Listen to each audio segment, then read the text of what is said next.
So this is a day in the life.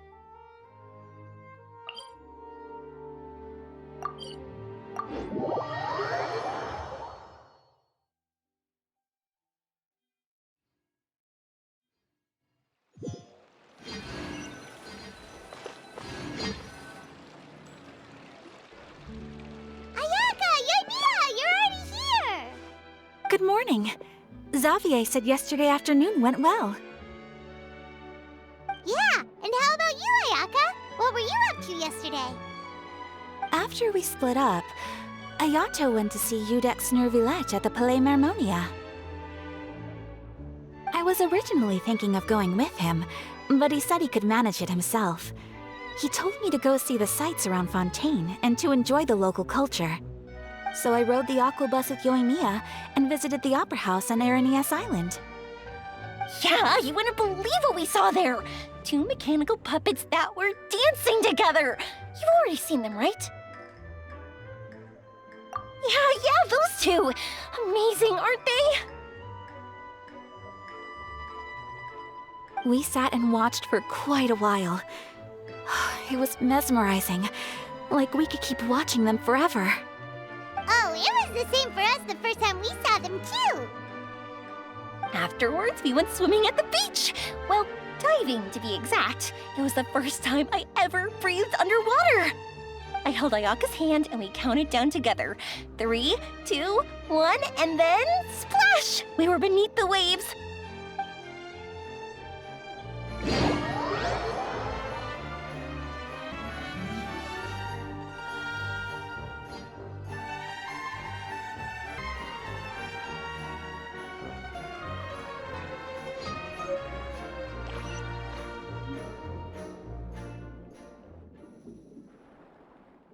At first, I didn't dare to open my mouth. But once I couldn't hold my breath any longer, I decided to take a big breath in. Turns out the water wasn't as salty as I imagined. It didn't really taste like anything at all. Before I knew it, I was breathing like normal down there. It was an amazing feeling. Ayaka said I was too nervous and needed to loosen my grip. She got used to everything way faster than I did. I knew that the Traveler could do it, so I had no doubt we could do it too. That helped me feel at ease as soon as we dove in.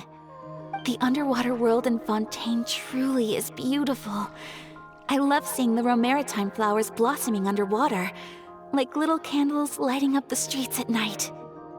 Yeah, and there were so many creatures that we've never seen in Inazuma. Like those fish that shimmer like a sword blade. Whoosh!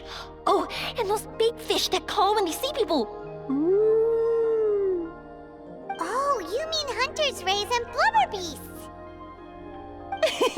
I just love the name Blubber Beast. Just wait till Pops and the others hear about this. They probably won't believe a word I say.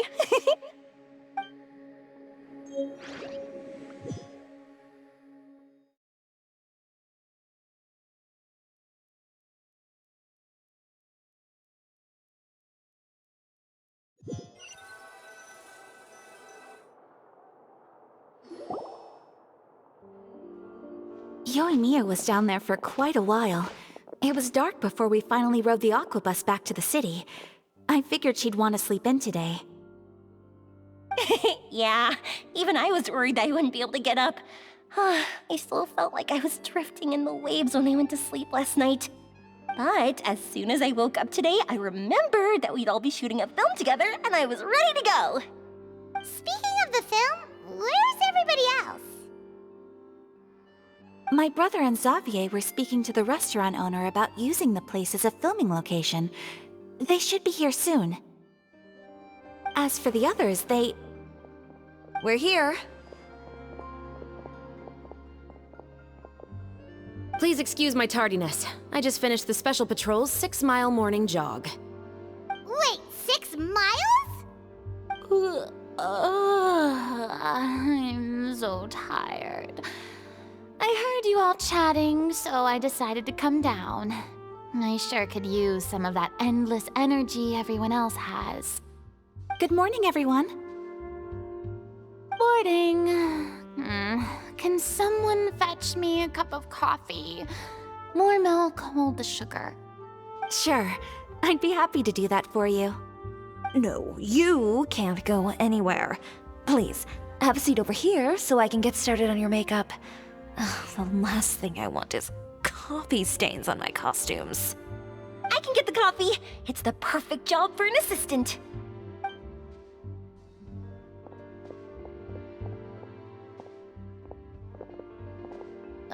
So much energy.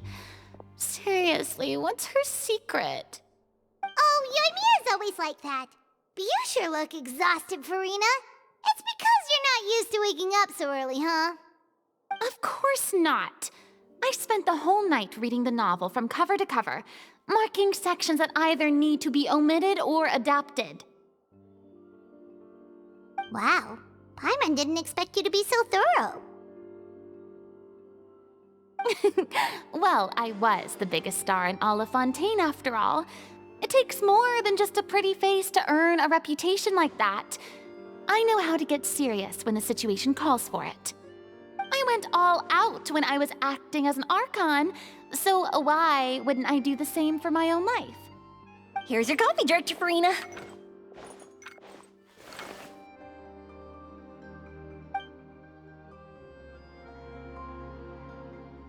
Oh, thank you. The sound of being called director and the aroma of coffee feels almost as refreshing as hearing the birds chirping in the morning. Ah, it seems everyone has managed to arrive on time.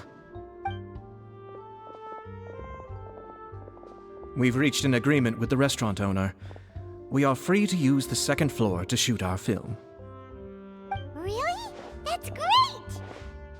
He is really looking forward to our film, and hopes that providing his restaurant as a filming location will attract more customers. Well then, Mr. Xavier, I'll leave the rest to you. Okay, thanks. First, I'd like to introduce our new members. This is our prop manager, Veronique. She'll be in charge of all the film's props and items.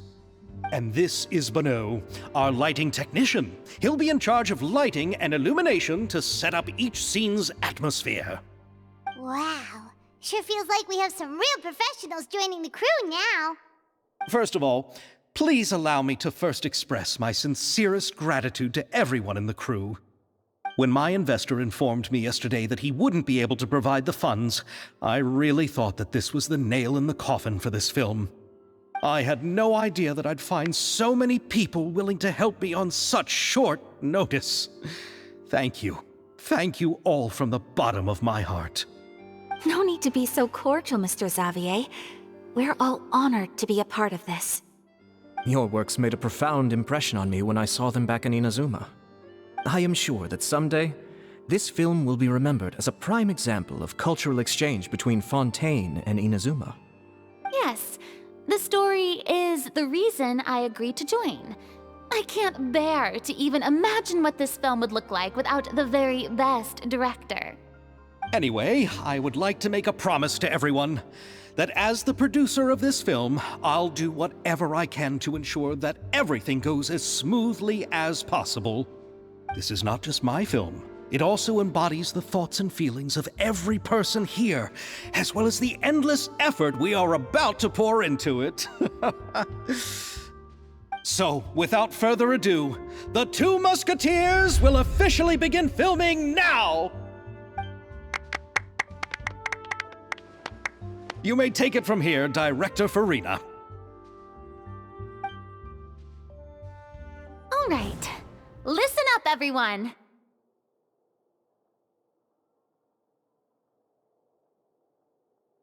The first scene takes place when the two young musketeers are living at the Baron's home, still unaware of all that is about to happen to them. We'll need props and lighting to set the scene. Our lead actors can go get their makeup done, and extras, please take this time to go over your positions. Whoa. Seems Farina's really kicking things into gear as the director. Is everyone clear? I don't want anyone traipsing around the set like umbrella finches. All right, cameras will start rolling as soon as the set is ready. Let's make a film that'll make some serious waves in Fontaine. Not the kind of waves that drown people. I mean, the good kind of waves. Seems like she's still a bit traumatized by that. Anyway, let's go see if there's anything we can do to help.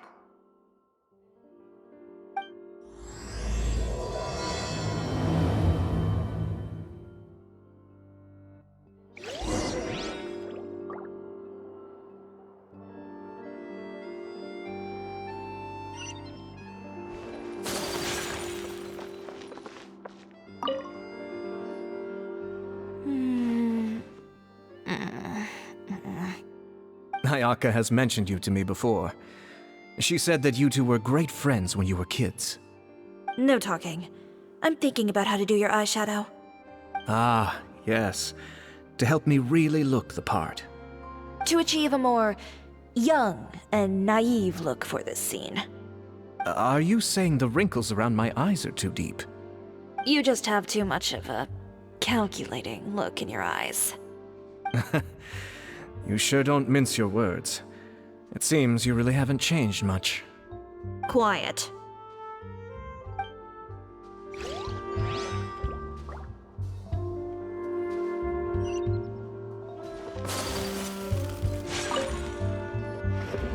How about here?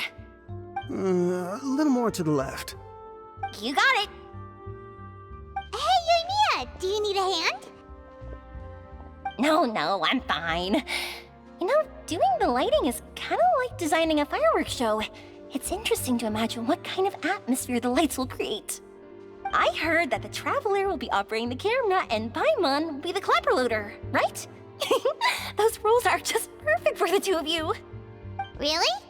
Is that because it'll be easy for Paimon to hold the clapperboard while flying? Well, sure, there's that, but that's not exactly what I meant. I just think that after all your journeys together, you two must have developed a super close bond and just naturally know how to work with each other. If I'm not mistaken, the director will want the cameras rolling as soon as the clapperboard goes clack. Oh, I see. It's amazing to see the magic behind filmmaking. Yoimiya, we need lights over there too. Oh, on it! I've got to get back to work. Chat with you later. Oh, it's exciting to see so many people working together to bring the film to life.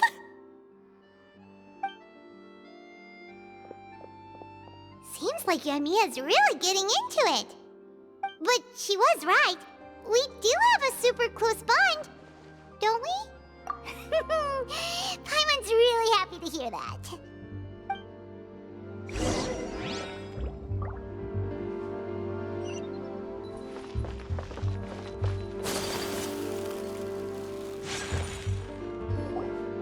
So, this is a real musket?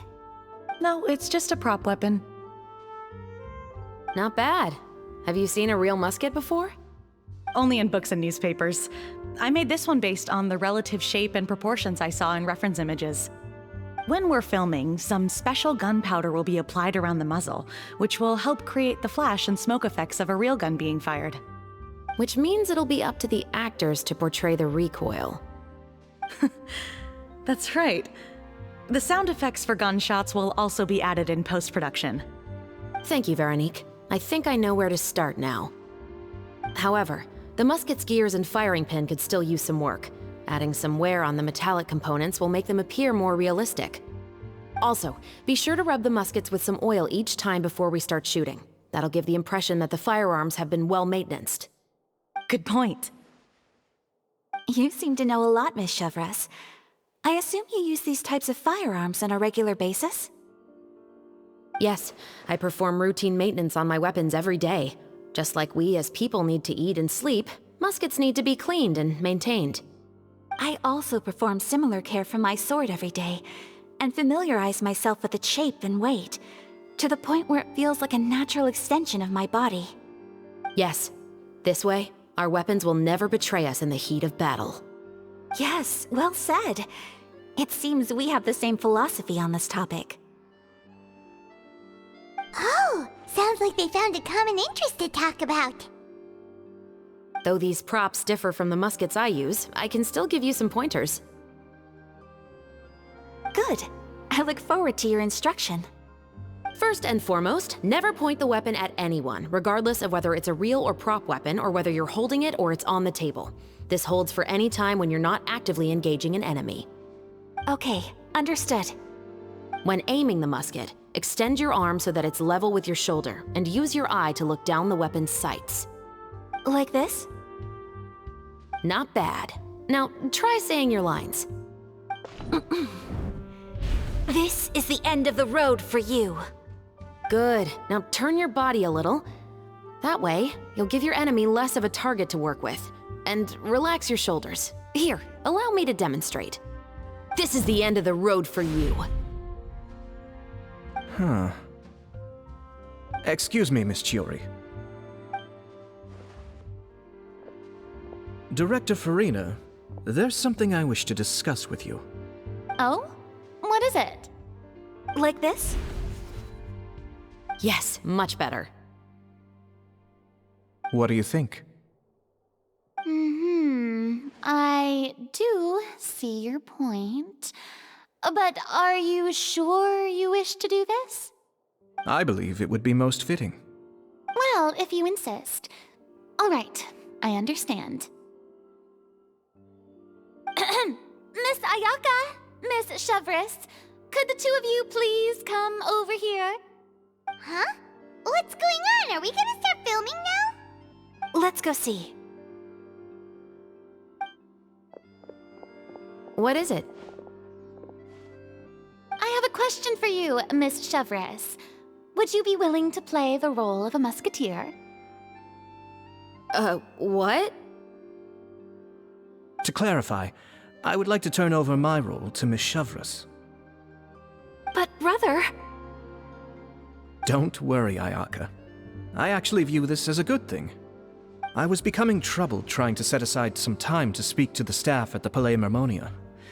I would like to have some conversations about the cultural exchange between our two countries, and I've heard that the bureaucratic process here can get rather complicated. Now, I will be able to focus on my work. Besides, you also know that I'm not really one for public performances. Are you really sure? From a director's point of view, I also felt like the relationship between the two musketeers in the original story could be improved. The older brother in the story plays the lead role with his overbearing character, but this causes his character to overshadow that of his sister, and the theme of the two supporting and relying on each other isn't conveyed very well. But if we were to change the siblings to two sisters of a similar age, then that aspect of the story might come through more clearly. Also, I've seen you instructing Ayaka. That cold and dignified personality is exactly what we need for the older musketeer. Of course, even with all these insights, the decision should still be made by Miss Chevres. Chevres mentioned that she really likes the story, right? Paimon bets that she'll take the role. All right, I'll take the role. Good. It's decided then. I'll get started on making edits to the script. We'll also need to make some immediate adjustments to the lighting, props, and costumes. I have a feeling that our adaptation will be even better than the original story. You're doing a great favor for me, Miss Chevres. You have my gratitude. Don't mention it. I like this character, so if anything, I should be the one thanking you. Well, since my brother is the one who brought up the idea, I suppose there's no need to worry. Let's go, Miss Chevres. I look forward to working with you. Please, just call me Chevres.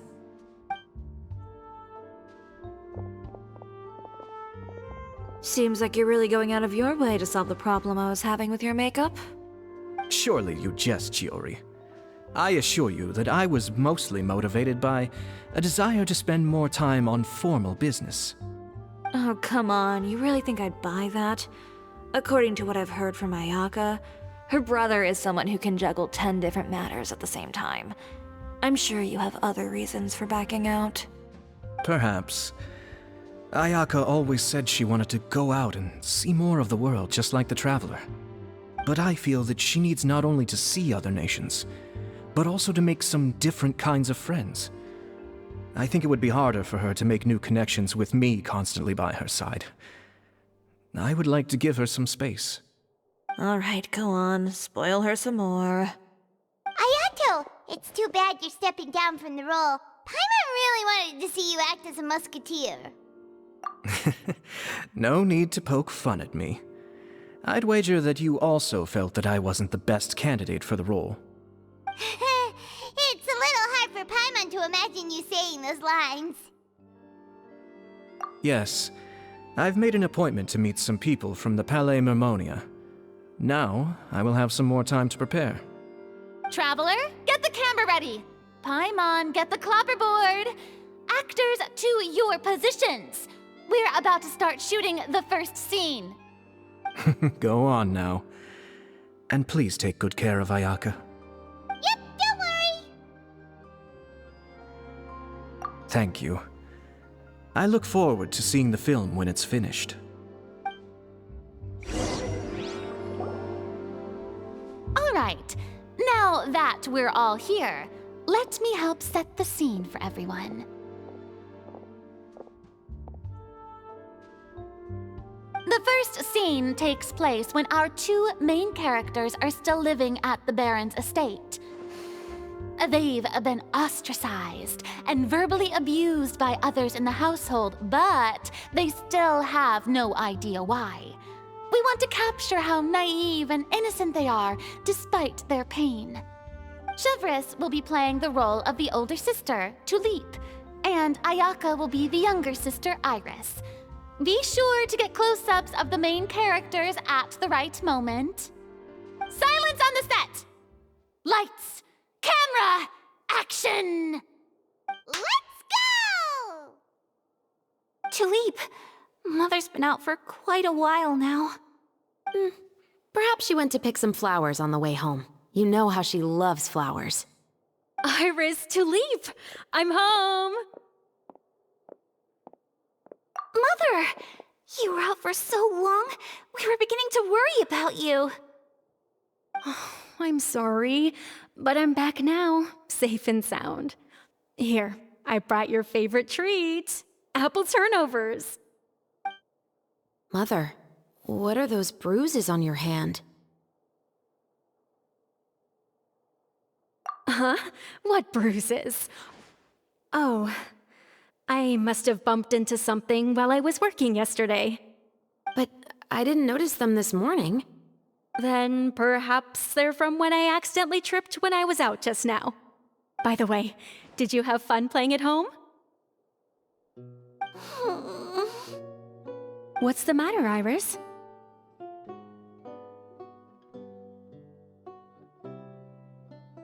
Well, we've realized that no one really wants to play with us.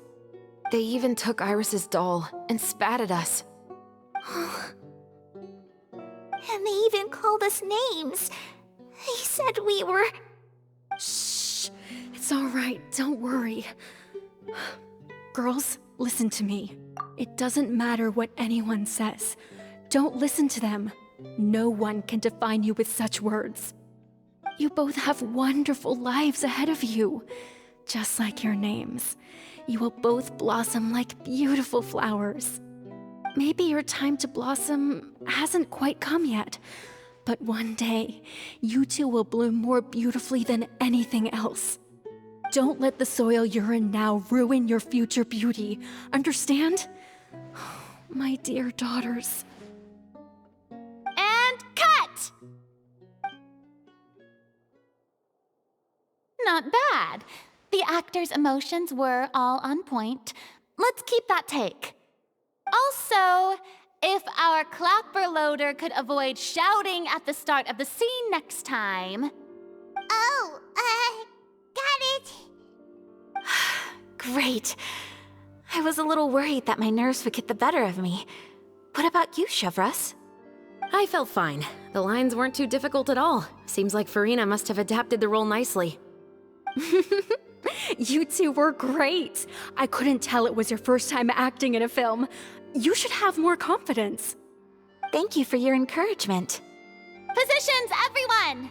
We'll move on to the next scene after we try a few more camera angles.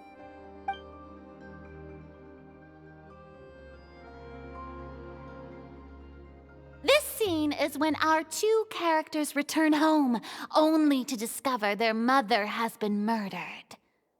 Ready? Lights! Camera! Action! Mother, we're back! Mother?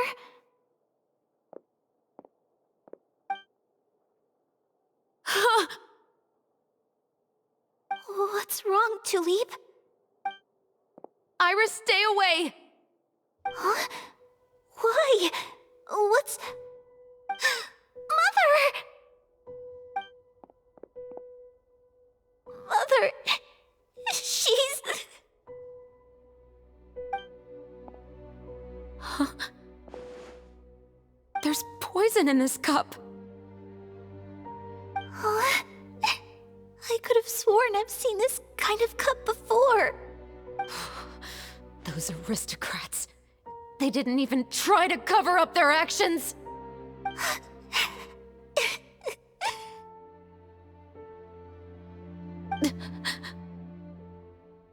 Iris, we need to leave this place. Leave? But now that Mother is gone, where can we even go? Anywhere. All I know is that we can't stay in this house.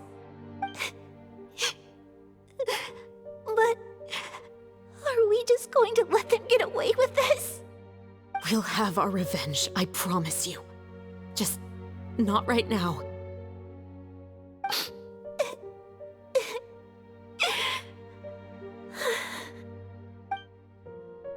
Come on, let's go. No, wait. We can't just leave Mother here like this. At least let me leave this rose with her. That's why we went out in the first place. To buy her this flower. All right. Goodbye, Mother. We'll avenge you. Someday. And cut! Beautiful! Great performance! Oh my, you're so amazing, Ayaka! And were those real tears I saw? How did you do it? I was surprised too. Thank you for the kind compliments. Actually, as soon as Director Farina said action, I told myself not to think about anything. I just felt the weight of the moment and became the character. It's quite similar to practicing the art of the sword. You clear your mind and focus only on what's happening in front of you. Ayaka's performance was amazing. Have I discovered an acting prodigy? Pipe down, everyone! We need to move on to the next scene!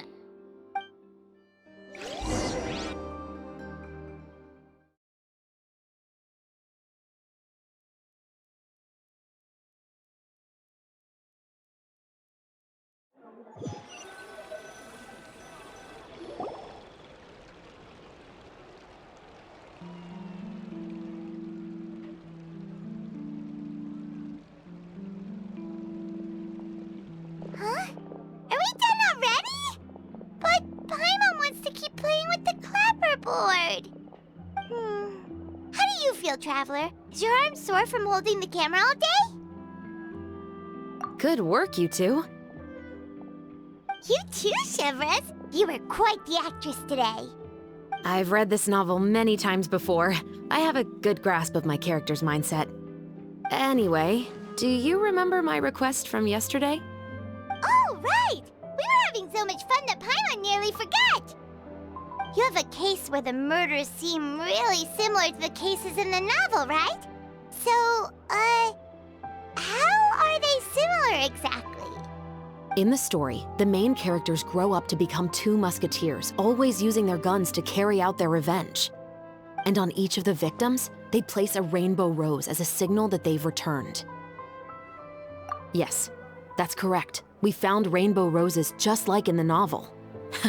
Seems like you're connecting the dots now. Oh, that does sound pretty concerning. Especially after seeing the script today. Oh, now Paimon can't stop wondering what kind of ulterior motive the murderer might have. What do you think, Traveler? You're smart. Paimon wants to hear your thoughts. Good. On behalf of Fontaine's Special Security and Surveillance Patrol, thank you for your dedication to justice. There's no time to lose. We should start investigating right away. Follow me. Huh? Right now? But we just got done filming all day. Paimon's so tired. The most valuable intel always comes after nightfall. They are like small, remote islands in the middle of the sea. If you don't stay vigilant, you will pass right by them in the fog. That's how one of my favorite books always puts it, at least. So, where are we going right now? Let's start by checking out some workshops that sell mechanical components. If the culprit is making their own weapons, it's very likely that they'll visit those sort of places.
Welcome to LeChaux's Clockwork Workshop. How can I help you? Hello. I'd like to know if anyone has purchased some special components lately. Special components? Sorry, could you be more specific? I mean the kind of components that aren't typically used for clockwork toys, but for firearms. Huh? For firearms? No, we don't sell those sort of things here. Don't misunderstand. I'm not here to cause any trouble. We are merely investigating a case, and we're hoping that you could cooperate. Well, to be completely honest, I'm not even sure what kind of components that would entail. Has anyone ever purchased components here as an individual rather than on behalf of an organization? We have a lot of customers who buy toys, but those who buy components are all regular customers who buy in bulk on behalf of their organization. Is that so? I understand. Thank you for your cooperation. You're welcome. It's the least I can do.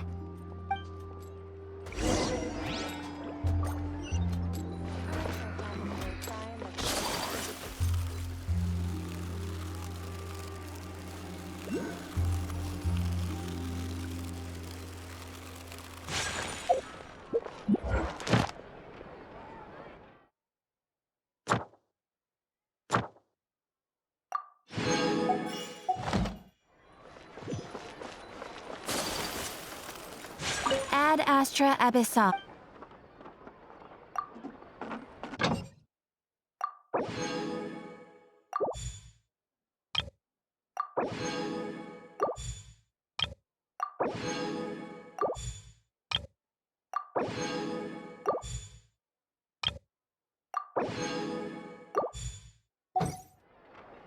Ad Astra. Thank you for complete.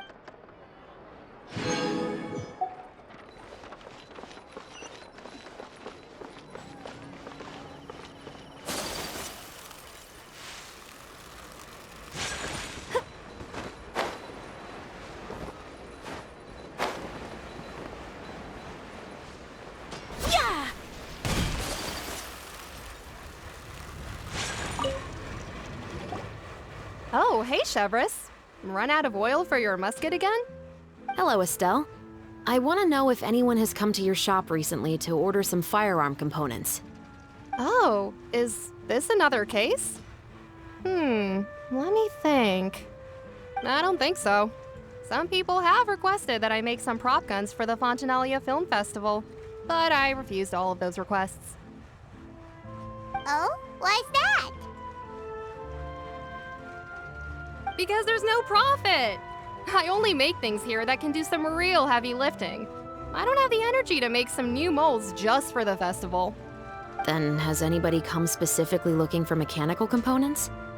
Well, I usually sell off my scrap to the Fleuve Cendre. I don't typically give them to one specific person. I understand. Thanks for your cooperation. Don't mention it.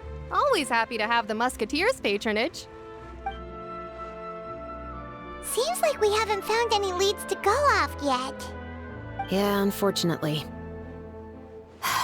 Alright, let's head to Fliv Sandra next. Huh? Are you sure? People might not be so thrilled to see the captain of the special patrol there. You think so, huh? Then I guess you don't know. Huh? Know what? That I grew up in Fliv Sandra.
It's been a while, Tetro.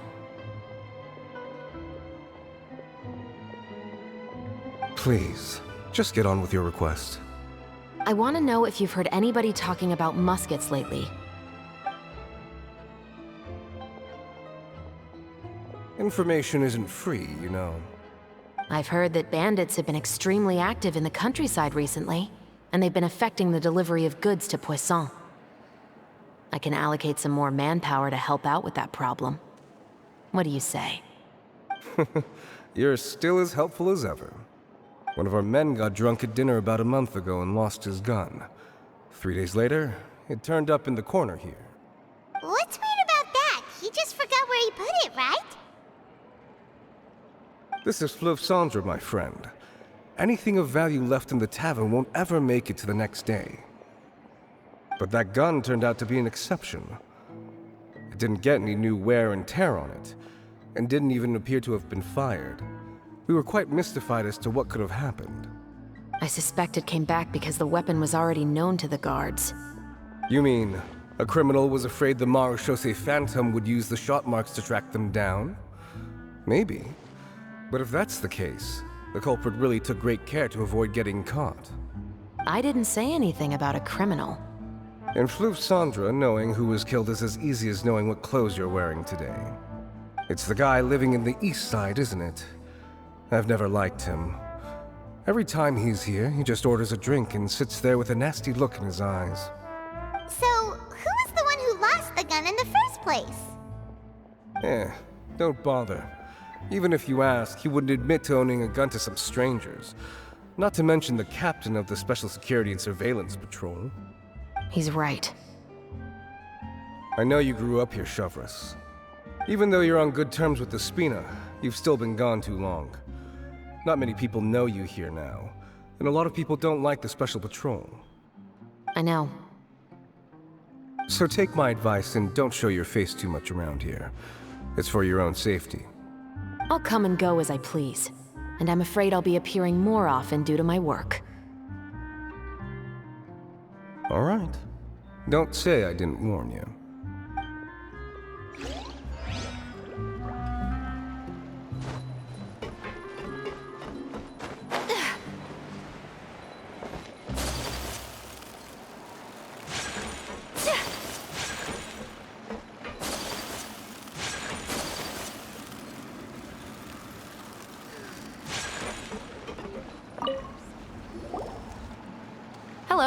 I'd like to ask some questions.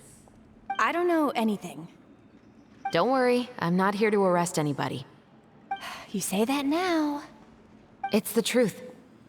Here, take this as my guarantee. Wait, did Paimon just see what she thinks she saw? Is the captain of the Special Patrol bribing a citizen? Seems you're different from the other guards. What do you want to know? Have you heard anything related to Muskets in Fleuve Cendre lately? Anything at all? Muskets, huh? All I know is that about 2 weeks ago, we started hearing some loud noises at night. So loud that it's been waking me up. Were they gunshots? Possibly. It's hard to tell around here. Someone's house collapsing, a pipe exploding somewhere, it's all the same. But the noises I'm talking about definitely happened after I fell asleep. Do you know where the noises were coming from? I don't remember clearly. Is it that you don't remember, or that you need to think about it some more? You tell me. Then please, think about it some more. She's giving her even more Mora!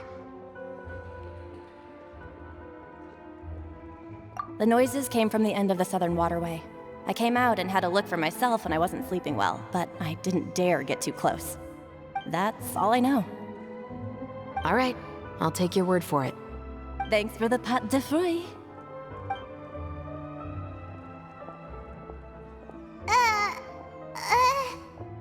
No need to be surprised.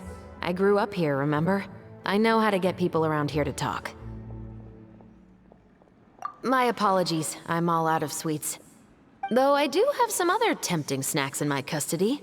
Fries, fried chicken, and even onion rings. But taking care of junk food is my responsibility. You're better off sticking to your normal, nutritious diet. Now then, let's keep going.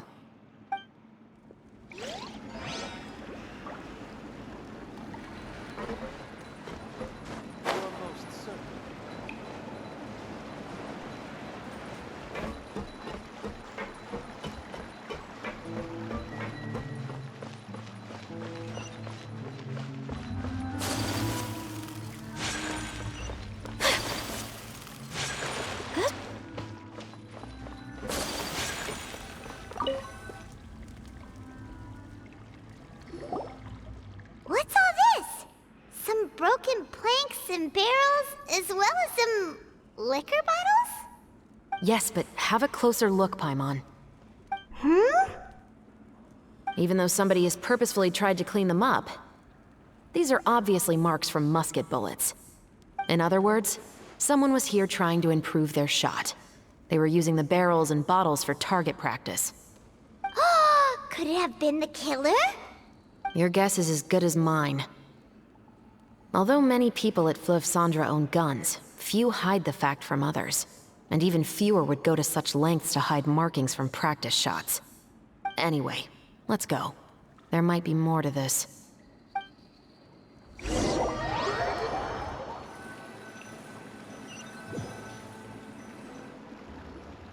Seems like that's all we'll be able to uncover for today.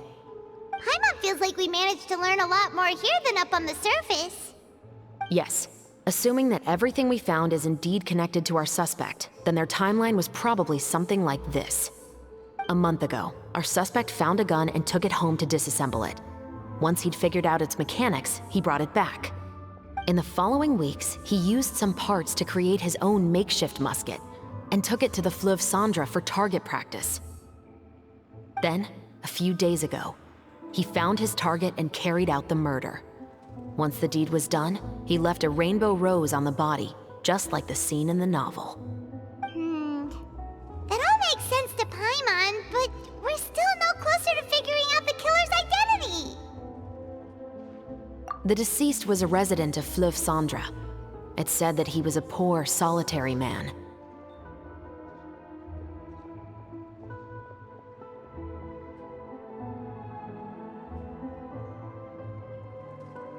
Yeah, that's also something I'm trying to figure out. If we are indeed following the novel, and there's a story behind the murder, then this murder should be an act of vengeance. But according to our investigation, the deceased didn't have any enemies. He was no saint, but no one's heard of a rival who hated him enough to shoot him dead, much less care to leave a rose on his body. What message is the killer trying to convey, and to whom exactly? We've thoroughly investigated that possibility. He claims to have spent the whole day at the Opera House on the day of the murder, and the staff there have confirmed his account. Okay, so he has an alibi. Not only that, he lacks a credible motive as well. He has a family of his own, and both of his parents are still alive. I've looked into his records. He was adopted at the age of 6, and all the proper procedures were followed.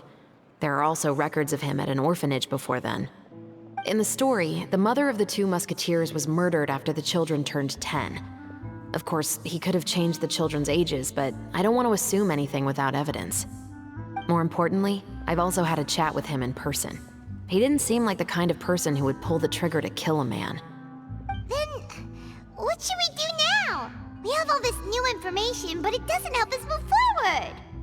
Investigations take time. I didn't expect us to catch the culprit in just a single day. How about this? Let's spend the next few days filming with the crew. We can continue the investigation once we're done with the film. I'm sure that given time, new leads will present themselves. Wait, but weren't you saying Intel is like small, remote islands in the middle of the sea just a moment ago? Wouldn't you just miss them if you were to stop looking? Ah, but the book had more than one reference to the islands, Paimon. Oh? What else did it say then?